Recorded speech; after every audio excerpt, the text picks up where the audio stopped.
స్తోత్రం చదువుకుంటే గురుగ్రహం శక్తి పొందేస్తుంది. రోజు ఒకసారి దక్షిణామూర్తి స్తోత్రం చదివారనుకోండి చాలు, అంతే. ఆడవనివ్వండి, మగనివ్వండి, పిల్లలవనివ్వండి, ప్రయోజకులవుతారు, చక్కగా ఉంటారు. ఏమి పెద్ద ఇబ్బంది పడిపోయి భయంకరమైన స్థితిలోకి వెళ్ళిపోకుండా కాపాడుతుంది దక్షిణామూర్తి స్తోత్రం. అంత గొప్పది. దక్షిణామూర్తి దక్షిణాన్ని ఎందుకు చూస్తాడంటే ఆయన మృత్యుంజయుడు. ఆయన ఉత్తరాన్ని కూర్చుని దక్షిణాన్ని చూస్తాడు. మృత్యువును గూర్చినటువంటి భయము లేనివాడాయన.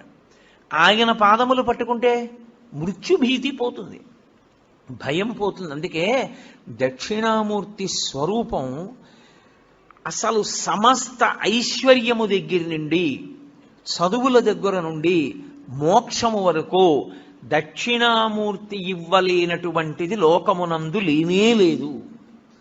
అసలు మీకు నేను ఒక గొప్ప రహస్యం చెప్తాను.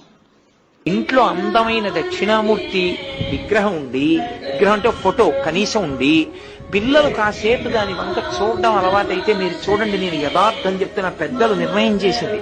వాళ్ళు కళ్ళు తిప్పి ఆడుకుంటూ పాకడం కూర్చోవడం వచ్చినప్పుడు చూసినప్పుడు వాళ్ళు నిశ్చలంగా కాసేపు ఇలా దక్షిణామూర్తి వంకే చూస్తారు.